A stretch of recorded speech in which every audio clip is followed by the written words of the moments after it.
नमस्कार दोस्तों, हमारे SMBJ चैनल में आपका बहुत बहुत स्वागत है। शिक्षा मित्रों से संबंधित जानकारी पाने के लिए हमारे चैनल को सब्सक्राइब करें तथा बेल आइकन दबाएं ताकि आने वाली वीडियो की नोटिफिकेशन आपको सबसे पहले मिलती रहे। उत्तर प्रदेश के सभी सम्मानित भाइयों और बहनों, मैं आशा करती हूँ कि कल के कार्यक्रम को सफल बनाने के बाद आप लोग सुसुरक्षित अपने घर, अपने परिवार तक पहुँच गए होंगे, खुशहाल होंगे।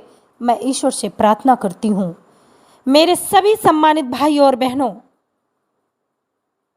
ये जो चंदा की बात हो रही है, मैं उसमें यही कहूंगी कि आप लोगों के अंदर सब्र नहीं है। आप लोग इतने बड़े हो गए हो, आप परिवार वाले हो गए हो, आप एक गार्जियन हो, लेकिन आप लोगों के अंदर आज भी लड़कपन कूट कूट करके भरा हुआ है।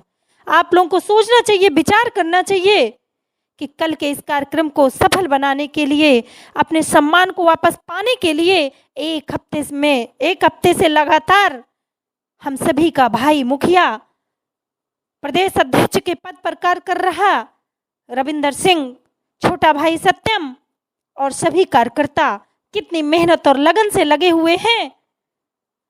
आज वो थके मांदे अपने घर भी गए हैं, लेकिन किसी ने ये नहीं पूछा कि आप सुरक्षित पहुंच गए हैं कि नहीं।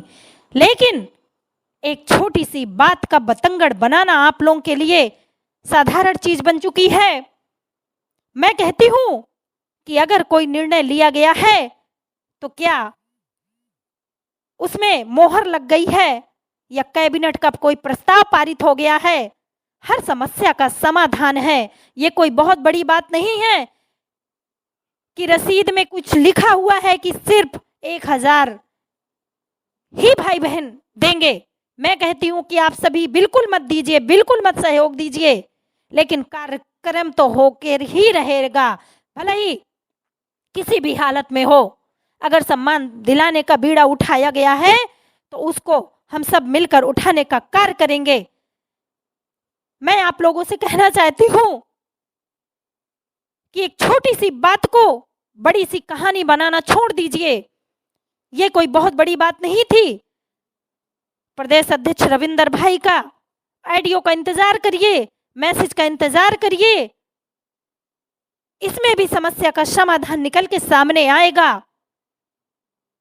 शिक्षा मित्रों के लिए 1000 रुपए मानती हूं बहुत ज्यादा है,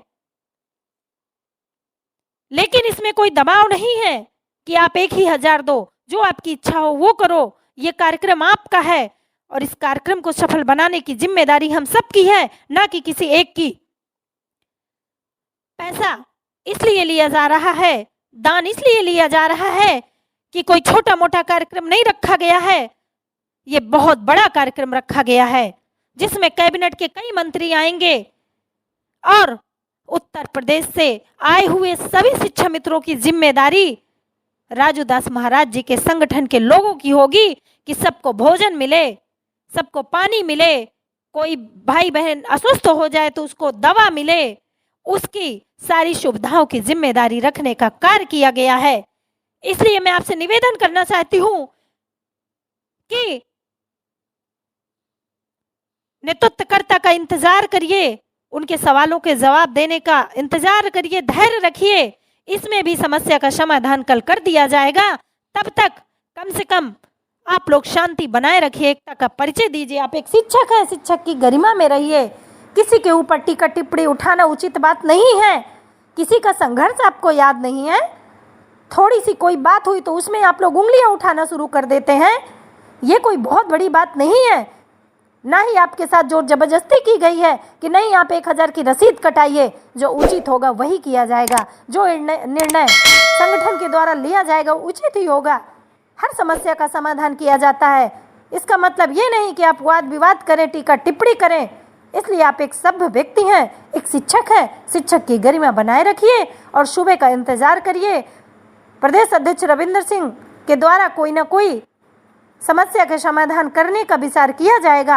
इसलिए ज़्यादा कुछ न कहते हुए आप सभी भाई बहनों से निवेदन करूंगी कि आप लोग एक शिक्षित परिवार से हैं, एक गरिमा को बना करके चलिए। अपना परिवार है, अपना संगठन है, अपने भाई बहन है, अपना कार्यक्रम है, इतना परेशान नहीं हुआ जाता है। इन्हीं शब्दों के साथ मैं अपनी वाणी को विराम देती हूँ। आप सभी को शुभ रात्रि। जय हिंद, जय भारत।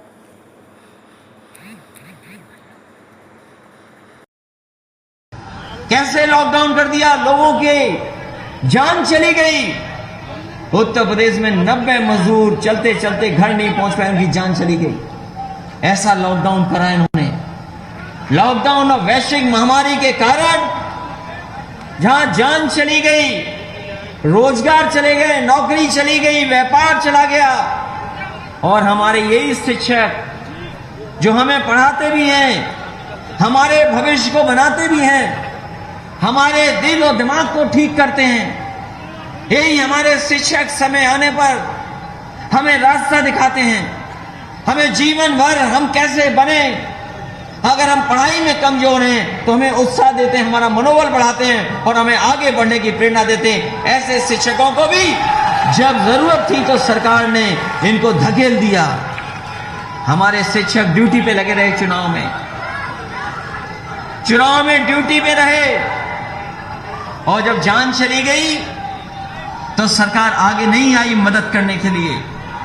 पूछा सरकार से कि कितने शिक्षकों की जान गई। शिक्षकों की जान जाने का जो आंकड़ा सरकार ने बताया कि 3 गए हैं, 3 शिक्षकों की जान गई। लेकिन जब शिक्षक संघ के लोगों ने जानकारी दी तो बताया 1600 के लगभग हमारे शिक्षकों की जान चली गई। कोई मदद सरकार ने नहीं की, कोई मदद सरकार ने नहीं की। 1600 के लगभग हमारे शिक्षकों की जान चली गई। दिल्ली में भी सरकार बीजेपी की, यूपी में भी सरकार बीजेपी की। बताओ हमारे शिक्षक भाइयों, किसकी मदद हुई, किसके परिवार की मदद हुई? शिक्षकों की मदद नहीं हुई। आंकड़ा भी छिपाया, पहले का 3 की जान गई, बाद में सरकार को चुप होना पड़ा जब 1600 की सूची आ गई। यही हमारे शिक्षा मित्र के लोग, हमारे शिक्षा मित्र वाले जानते होंगे, ये शिक्षा मित्र वाले साथी जिस समय समाजवादी सरकार थी, हम लोगों ने सम्मान दे करके इनको समायोजित करने का काम किया था। हमारे शिक्षा मित्र जानते होंगे, उनको अगर किसी ने सम्मान दिया था सरकार में तो समाजवादी लोगों ने उन्हें सम्मान देने का काम किया।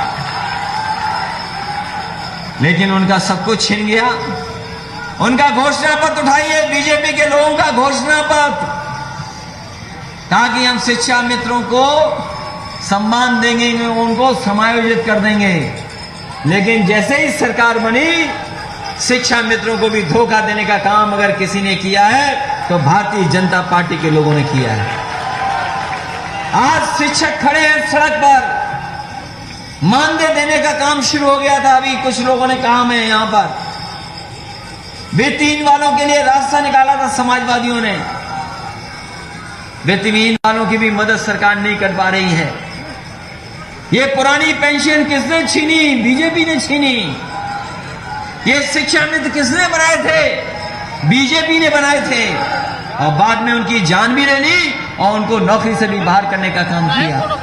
इतना शिक्षक और नौजवान पे कभी लाठी नहीं पड़ी होगी जितना भारतीय जनता पार्टी की सरकार में उन्हें अपमानित होना पड़ रहा है।